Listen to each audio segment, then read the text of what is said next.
dia a todos, bom dia a todas, bom dia para você que nos assiste pela Pop TV em Sobradinho e Porto Alegre e quem nos escuta pela Cultural FM em Santa Catarina, Rio Grande do Sul e toda a região. Sejam todos muito bem-vindos e bem-vindas a mais um ICL Mercado Investimentos. Hoje sextamos, né? Chegou a sexta-feira. Parece que essa semana teve um mês, porque aconteceu tanta coisa, né? Tanto vai e vem, tanta novidade, que parece que já faz um mês ou mais que a gente está preso nessa semana e vencemos esse desafio, pelo menos até agora, chamado semana, que consiste em chegar até o fim de semana. Então, estamos aqui nessa sexta-feira para contar para vocês o quê? O que vai pressionar o seu bolso, ou o que pressionou, na verdade, o seu bolso entre os dias 15 de junho e 15 de julho. Então, vamos entender o IPCA 15, o que essa prévia traz para a gente. Vamos também falar sobre o Pix, né? A gente teve algumas informações vazadas sobre o Pix e a gente quer tranquilizar vocês e também falar aí quais são os canais, informar os canais para vocês, caso vocês precisem de alguma consulta em relação a isso. E vamos também falar o que está movimentando a bolsa, o bolso e tudo mais. Hoje a gente está sem a arte da agenda aqui para vocês, mas eu vou contar o que saiu e o que tem para sair de importante aqui, pelo menos no Brasilzão, ou alguma fala importante, porque agora, por exemplo, quem está falando é Donald Trump. Então, aos poucos, as falas dele vêm pipocando aqui na minha tela e se tiver alguma coisa importante, a gente já atualiza vocês. Hoje cedinho saiu o IPC-FIP semanal da terceira quadricemana de julho, então terceira semana de julho, dados preliminares e prévios aí do IPC-FIP, sondagem do consumidor de julho também já foi divulgada pela FGV e o nosso querido IPCA 15 que a gente vai destrinchar juntos. Setor externo também já divulgou os seus dados, então a gente teve divulgação às 8h30 da manhã pelo Banco Central. E às 4h sai a bandeira tarifária de agosto. Então vamos ficar todo mundo de olho às 4h para ver se a cor da bandeira vai mudar. Será que a gente sai da bandeira vermelha e volta para amarela? Será que a gente continua na bandeira vermelha? E a gente sabe o quanto isso está impactando o nosso bolso. Inclusive, vamos mostrar isso no IPCA 15. Além disso, lá fora, a gente teve alguns dados importantes já sendo divulgados. Então, teve alguns balanços corporativos lá nos Estados Unidos, na Alemanha também, que já ficaram no radar antes da abertura do mercado. E a gente tem às 2h os poços de petróleo em operação, dado ali dos Estados Unidos, que sai também toda semana. E temos aqui de importante, eu vou pegar só o que importa mesmo, 9h30 da manhã, encomendas de bens duráveis de junho, para trazer uma perspectiva de como é que estão essas encomendas. E como é que está o consumo, como é que está todo o sentimento em relação aos bens duráveis, porque a gente sabe que com tarifa de aço, de alumínio, esses bens podem começar a sofrer alguma mudança de preço, isso já aconteceu no passado, então é um dado que deve ficar um pouquinho mais no radar.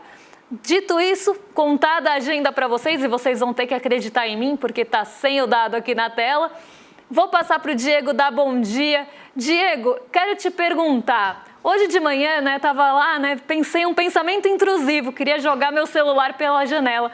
Aí pensei, vou digitar e vou imprimir o meu pensamento intrusivo. Você já pensou em digitar e imprimir seus pensamentos intrusivos, Diego? Olha, Débora, eu já pensei tanta coisa, mas só que é melhor eu não falar porque, né, envolve alguns crimes, poderia perder meu réu primário nessa brincadeira, mas Brasil realmente não é para amadores, né, Débora? Bom dia para você, bom dia para toda a nossa audiência, bom dia para os mercadeiros e mercadeiras de plantão. Contem aí pra gente, tá? Se vocês têm algum pensamento digitalizado, né, como a figura disse. Bom dia para Liz Longo, Bad Dog, Suelen Magalhães, que já chegou perguntando se hoje é o dia que a Débora vai cantar, hein, Débora? Prometeu, vai ter que entregar. Bom dia para o Ricardo Corintiano Roxo, chegando aqui já dando um Vai Corinthians, para Vilma Hoffman, diretamente de Porto Alegre, no Rio Grande do Sul, para o Jonas Simas, de São Gonçalo, no Rio de Janeiro, enfim, muito bom dia para todo mundo. Sextamos, mas sextamos em clima de tensão por aqui, viu, no nosso fechamento de mercado, porque a nossa bolsa não está nada empolgada com o final de semana e foi para o campo negativo na quinta-feira. Ontem, o Ibovespa fechou o dia com um recuo de 1,15% aos 133.807 pontos. De acordo com o nosso portal, o que pressionou o nosso principal índice acionário no dia de ontem foram as incertezas nas negociações entre Brasil e Estados Unidos.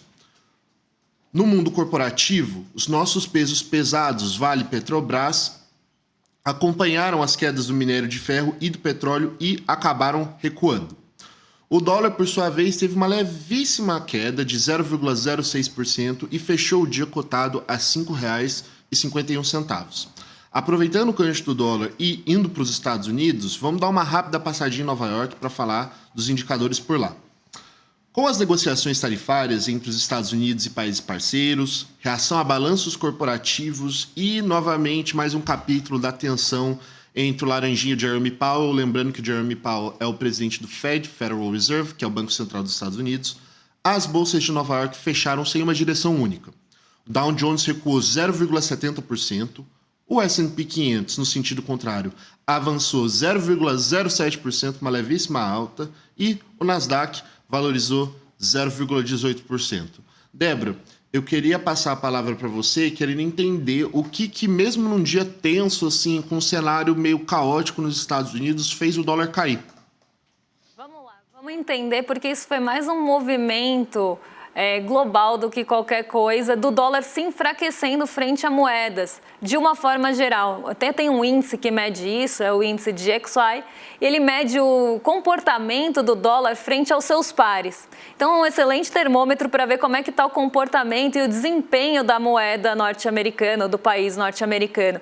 Então, normalmente a gente olha ele para ver como é que está esse comportamento, como é que ela está evoluindo, como é que passa ali os dias e o que tem acontecido bastante para o dinheiro, né, sair dos Estados Unidos e isso acabar fazendo com que as outras moedas se fortaleçam frente ao dólar. Justamente o que a gente vem explicando durante toda essa semana, que é o comportamento imprevisível do Donald Trump, né? O fato dele ter um comportamento que no começo do dia ele fala uma coisa, no final do dia ele fala outra, atacar Jeremy Powell, atacar outros países, colocar ali tarifas arbitrárias em relação a esses países, com muita motivação, inclusive lida como política, não só aqui em relação ao Brasil, e o Brasil incluído nisso, mas as motivações das tarifas já estão sendo lidas como políticas e não econômicas. Então, tudo isso traz imprevisibilidade, porque ele pode tomar decisões que vão mudar o rumo das coisas.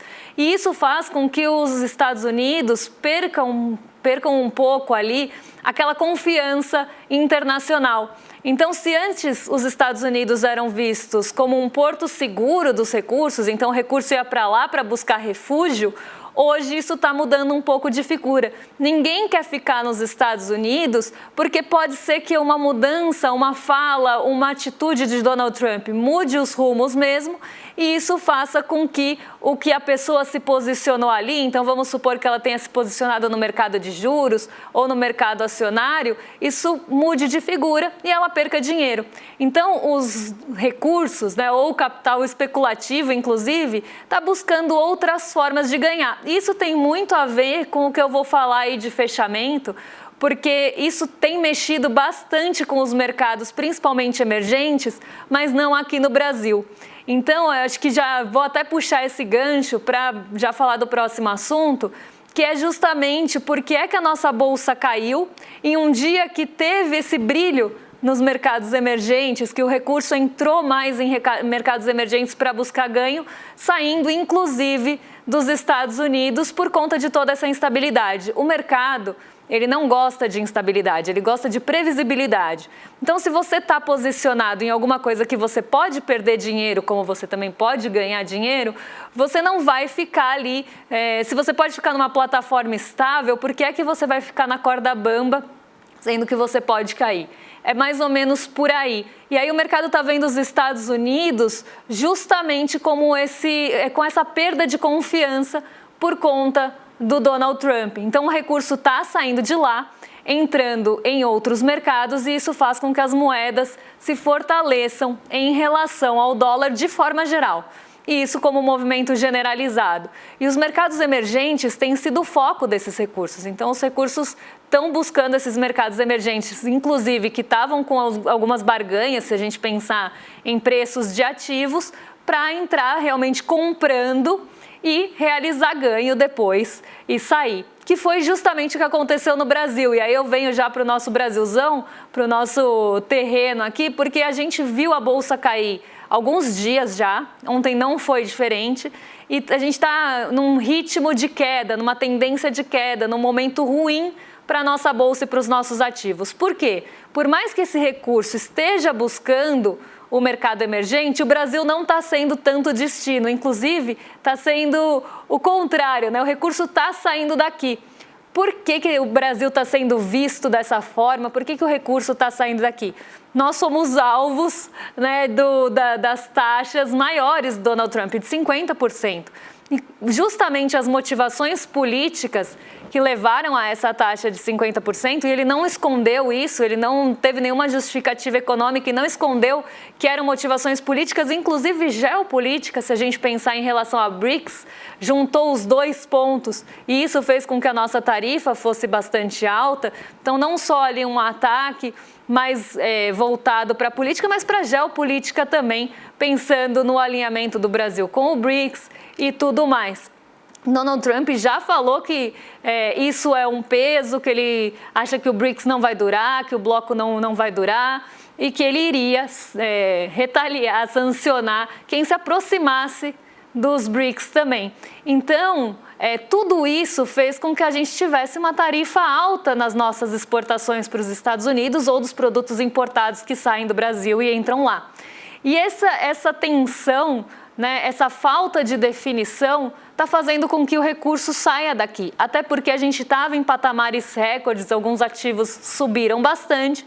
E aí os investidores estrangeiros que não têm a menor preocupação com as nossas empresas, eles não querem pensar no potencial de valorização de longo prazo, não querem saber se os fundamentos são sólidos ou não, eles querem ganhar no curto prazo. Então, entrei na baixa lá no fim do ano, quando a nossa bolsa caiu bastante, quando os nossos juros dispararam por toda aquela pataquada com o pacote de medidas fiscais apresentados pelo Haddad. Não a pataquada do pacote, mas a pataquada do mercado olhando para o pacote. Então, eles olham ali aquele pacote, ficam céticos, acham que não vai ter o efeito que deveria ter e começam a sair do Brasil, né, tirar o dinheiro da bolsa, apostar contra o real, né, colocando dinheiro em dólar e apostando em juros cada vez mais altos. Esse era o cenário do fim do ano. Com isso, a nossa bolsa derreteu. Os ativos ficaram bem baratinhos. Toda essa coisa eu ia falar uma coisa, nem vou falar.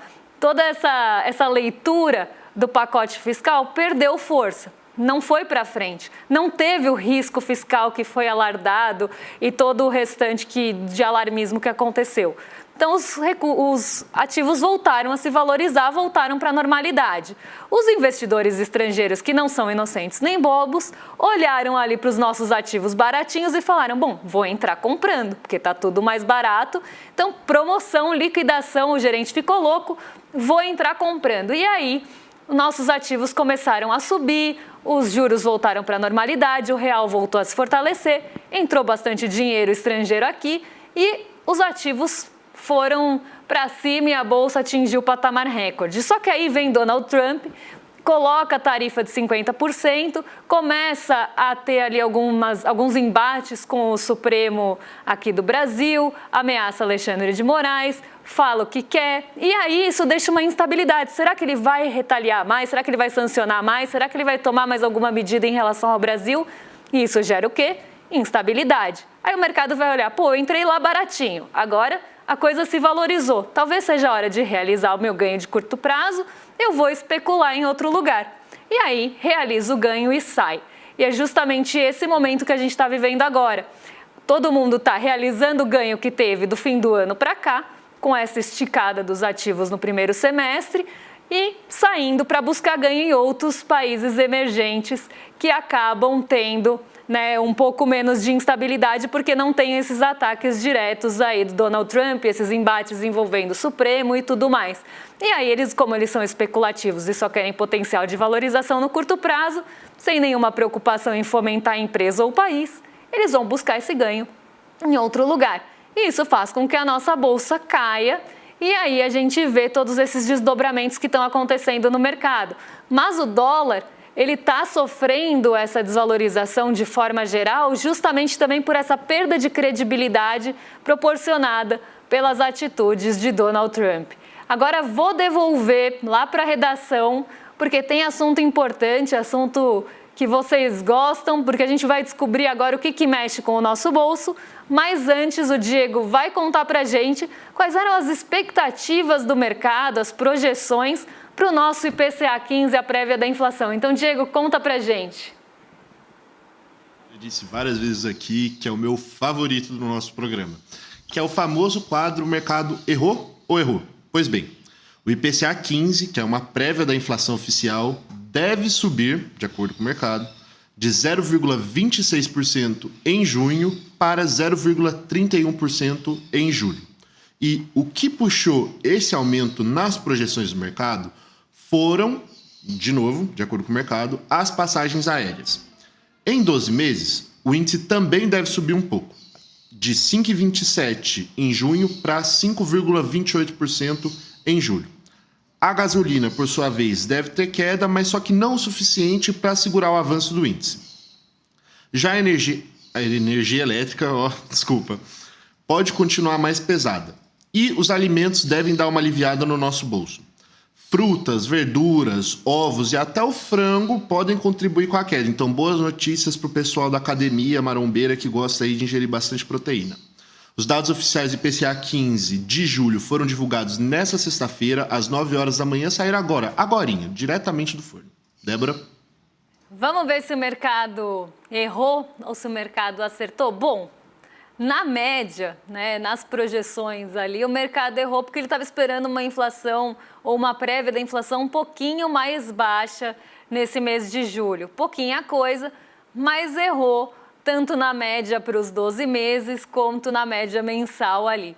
A inflação acabou ficando em 0,33 e foi puxada sem surpresa pela energia elétrica e passagens aéreas. E por que eu falo sem surpresa? Porque quem assiste Mercado de Investimentos já está antenado e sabe que nos outros índices que já saíram, IGP-10, no próprio IGPM, a gente já tinha visto alguma movimentação nesse sentido. A energia elétrica já tinha aparecido e a gente já tinha contado para vocês que tinha mudado bandeira tarifária, que a gente estava na bandeira vermelha, e isso encarece a conta de luz de vocês. Mais que isso também teve reajustes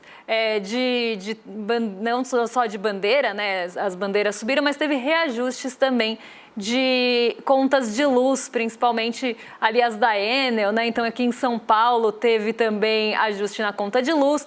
Então isso fez com que os boletos, com que as contas e a conta de luz ficasse mais cara mais um mês, e ela inclusive agora já vai para o terreno positivo, não para o terreno positivo de ser bom para a gente, porque não é, mas de alta aí nos acumulados, porque apesar das primeiras altas, ela ainda estava encolhidinha ali. Agora, com uma sequência de altas, a gente já vê a energia elétrica passando para o positivo no ano, então ela já está acumulando alta. Mas antes disso, porque já é spoiler do que eu vou falar depois, vamos dar uma olhada como é que ficou o IPCA 15 de forma geral nesse mês, em relação ao mês passado, no acumulado em 12 meses, no acumulado do ano. Então vamos ver aí como é que ficaram esses dados. 0,33% foi a alta de julho agora. Lembrando que em junho, mês passado, tinha sido 0,26%. Então a gente teve aceleração do IPCA 15%. Isso é importante, a gente já vai entender por quê. E em julho de 2024, até para a gente comparar banana com banana aqui, meses iguais, meses que acabam sofrendo com algumas circunstâncias parecidas, a gente teve 0,30. Então também teve uma certa aceleração em relação ao mesmo mês do ano passado. No acumulado do ano, o IPCA 15 já chega a 3,40% e no acumulado em 12 meses a 5,30%. Então, uma aceleração no acumulado do mês, até porque a gente está substituindo um mês de julho menorzinho por um maior e a gente teve também aceleração de mês a mês.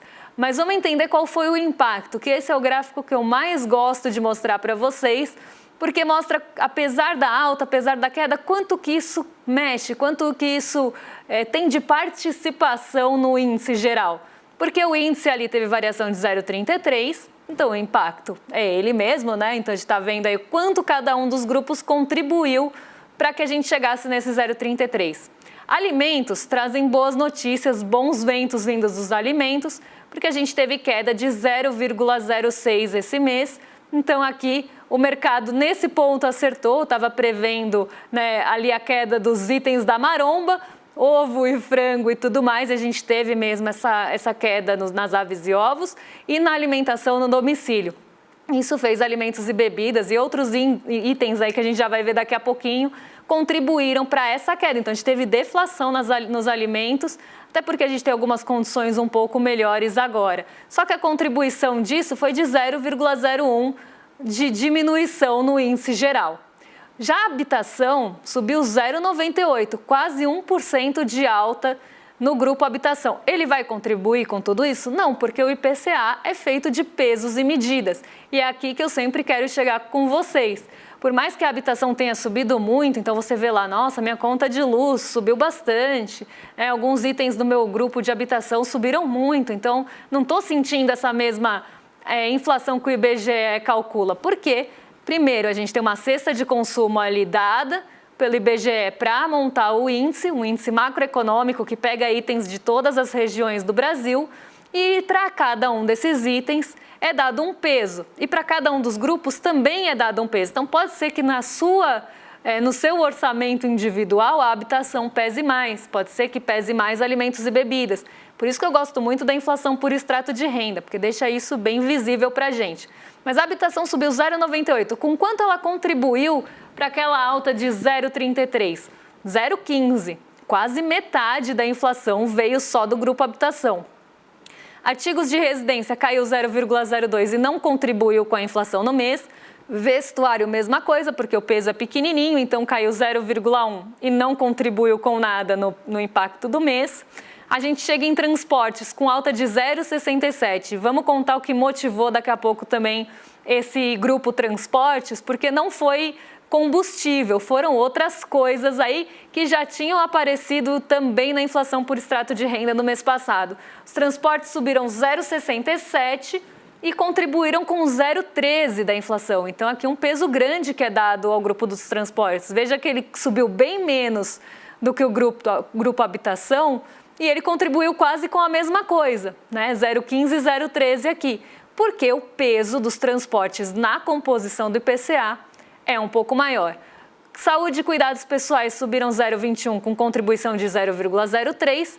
Despesas pessoais, e aí, gente, tem uma curiosidade, vou contar daqui a pouco para vocês também, por que é que subiram despesas pessoais e o que fez as despesas pessoais subirem. Tem um item bem interessante, 0,25% com contribuição de 0,03%. Então, um peso pequenininho lá no índice final. Então, quem puxou essa inflação para cima? Transportes e habitação. Por quê? No caso da habitação, conta de luz, e no caso de transportes, os transportes ali por aplicativo tiveram uma contribuição e passagens aéreas voltaram a subir. Mas já que eu estou dando spoiler de item, já vamos ver o que subiu aí nesse mês, o que não subiu dos itens de pelo menos alimentos, e depois a gente fala dos de transporte e energia. Estamos sem os alimentos, então eu vou contar para vocês aqui. Quem sabe faz ao vivo, vamos começar pela energia que tem aqui. Eu conto para vocês o grupo de alimentos daqui a pouquinho, que eu já estou com ele na tela e a gente passa para vocês. Então vamos lá. Nos itens de energia, que tem energia elétrica, tem etanol, tem gasolina, tem ali gás de botijão, encanado e combustíveis num geral. Aqui a variação acumulada em 12 meses, tá? Não é a variação do mês. O índice geral foi 5,30.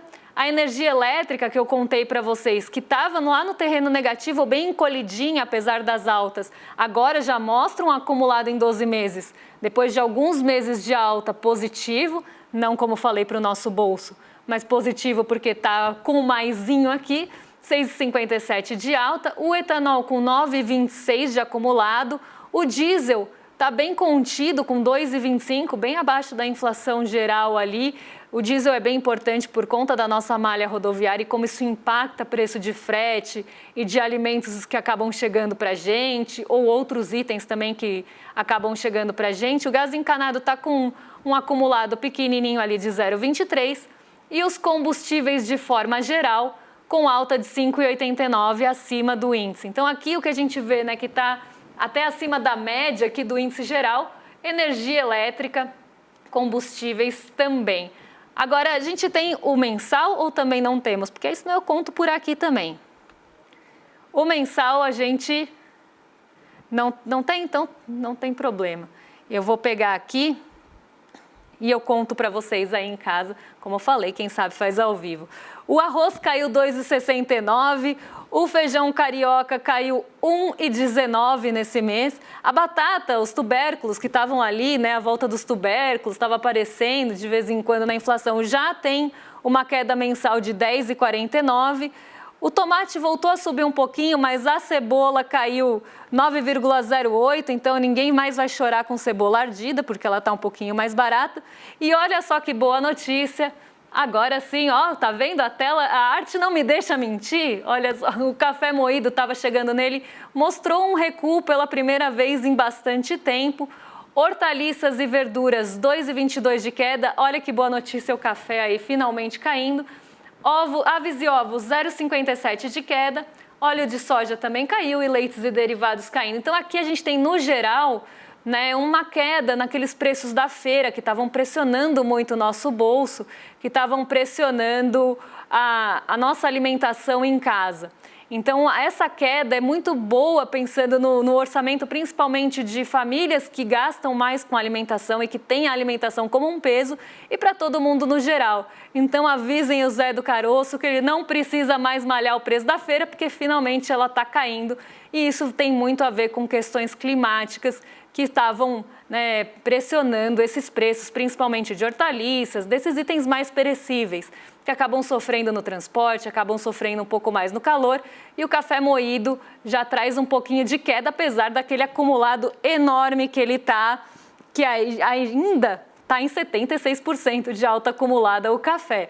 Uma queda de 0,36 começa a trazer um alívio, só que a gente sabe o quanto que demora para o preço ao produtor e para os preços lá fora, né, que começam a diminuir do café, chegarem no nosso bolso. O café vai continuar carinho por um tempo, mas já começa a mostrar um pouquinho de retração, o que é uma excelente notícia. Agora, para quem está me cobrando aí no chat, quando que eu vou cantar?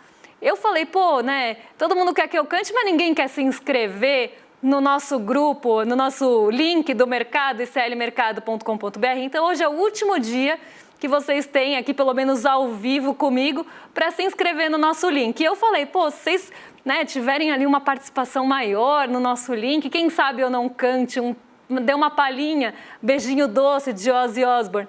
Então, aproveitem e usem esse momento para se inscrever no nosso link, iclmercado.com.br, para esse evento incrível. O que eu quero mesmo é que vocês participem do evento. Mas se for no nosso link, quem sabe vocês não ganham uma palhinha para me fazer passar vergonha aqui.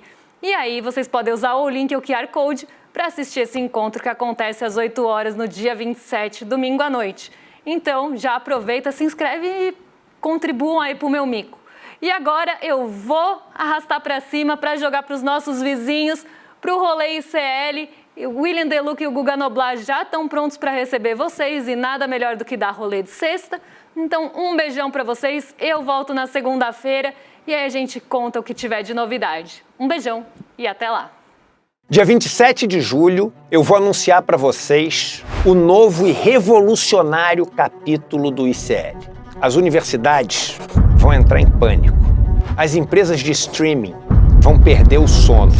As empresas de educação não vão saber o que fazer.